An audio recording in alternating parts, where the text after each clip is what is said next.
విషయమైనా సరే, నెక్స్ట్ నా నా వ్యక్తిగత విషయం అంటే నేను ఎలా ఉండాలి, ఒక స్త్రీ ఎలా ఉండాలి, నెక్స్ట్ ఒక భార్య ఎలా ఉండాలి, ఒక ఎదురు వాళ్ళతో ఎలా మాట్లాడాలి, అన్నీ నాకు వాక్యంతో నేర్పించారండి.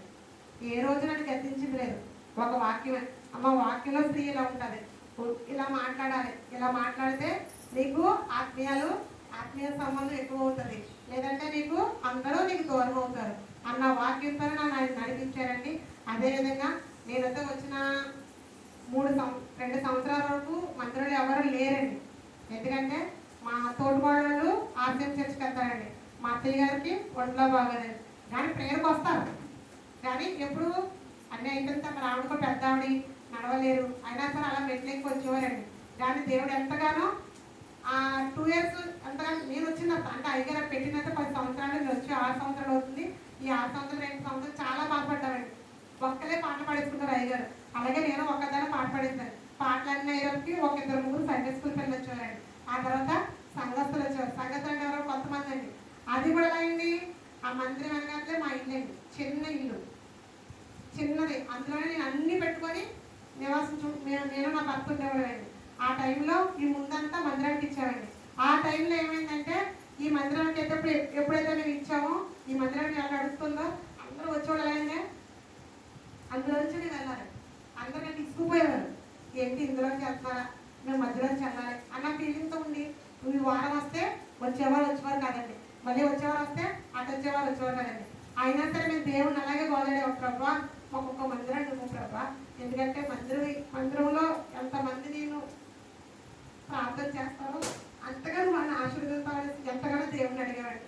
అడిగితే మా అత్తయ్య గారిని చాలాసార్లు అడిగాను. మా అత్తయ్య గారిని, మా హస్బెండ్ అడిగారండి, అమ్మ మాకు ఏదైనా ఇచ్చేయమ్మా, మేము పెళ్ళి ఎదిగిందంటే నువ్వేం కట్టుకోవడానికి ఉండదు అని అడిగితే నేను ఇవ్వను. అయినా సరే ఉన్న చిన్న సంఘం, ఉన్న 4-5 అంటే ఇప్పుడు ఉన్నదైతే మౌనిక ఒక్కతే ఉంది. మౌనిక తెలుసండి. ఆ టైంలో మేము ఎంతగానో దేవుడు వాళ్ళ ప్రార్థన చేద్దాము, ఉపాస ప్రార్థనలు పెట్టుకున్నాము, 7 వారాలు ఉన్నాము. దేవుడు ఎంతగానో గొప్ప, అంటే దేవుడు ఆయన ప్రణాళికలో ఉందండి. ఇంతకు ముందే ఆయన ముందే నిర్ణయించింది. దానంటే మాకైతే చిన్న ఆశ, ఇలా చేస్తే దేవుడు మమ్మల్ని నిలబెట్టుకుంటాడు కదా అనే ఉద్దేశంతో మేము ఉపాసంతో ఉన్నామంటే. అంటే మా అత్తయ్య గారు అనుకోనిగా వాళ్ళ అబ్బాయిని పిలిచి, అరే నువ్వు కట్టుకుంటా ఉంటున్నావు కదా, నేను రాసిస్తాను చెప్పేసి ఈ స్థలం రాసిచ్చారండి. ఈ స్థలం రాసిచ్చినప్పుడు నేను చిన్నమ్మ దగ్గర ₹1 కూడా లేదండి, ₹1 లేదండి. అప్పుడు బైబిల్లోని పాలని మీకు ఫస్ట్ వచ్చారు కదండి, మానవ శాస్త్రం చెప్పారు కదా, ఫస్ట్ వచ్చిన పాస్టర్ గారు ఎవరు ఎంతమంది ఉన్నారండి? ఫస్ట్ రోజు వచ్చినప్పుడు అన్నయ్య సూత్రాల గురించి చెప్పారండి. మన బైబిల్లోని సూత్రాలు లేవని చెప్పారండి. అప్పుడుగా మేము చెప్పడం మీరు ఏం చేశారంటే సూత్రాలు వేసుకొని తెలియదండి, సూత్రాలు ఉండేది. అన్నయ్య అయితే ఎప్పుడైతే వాక్యం చెప్పారో, పాస్టర్ అయితే ఎప్పుడైతే వాక్యంలో చెప్పారో సూత్రాలు మనకి అది మన బైబిల్లో లేదమ్మా అని చెప్పారండి మన పాస్టర్ గారు. నెక్స్ట్ అన్నయ్య కలిపి కూర్చొని నాకు చెప్పారండి. వెంటనే ఎప్పుడైతే మా అత్తయ్య గారు మాకు ఎప్పుడైతే రాసిస్తారో ఫస్ట్ ఆ స్థలానికి ఈ స్థలానికి గోడకి ఆ బంగారంతోనే అమ్మేసి మేము గోడ కట్టామండి. అంటే మాకు మరి హద్దు కావాలి కదండి, హద్దు కోసం అనేసి కట్టామండి. కట్టిన తర్వాత ఎలాగ మాకు అప్పు దొరికిందో తెలదండి, 48 లక్షలు అప్పు చేశామండి. ఎంతండి? 48 లక్షలు అప్పు చేశామండి. కానీ ఈ రోజుకి ఆ రోజుకి ఇప్పటికీ మాకు అప్పు భయం లేదండి. ఎందుకంటే మేము మా సొంత కోసం కట్టుకోలేదు.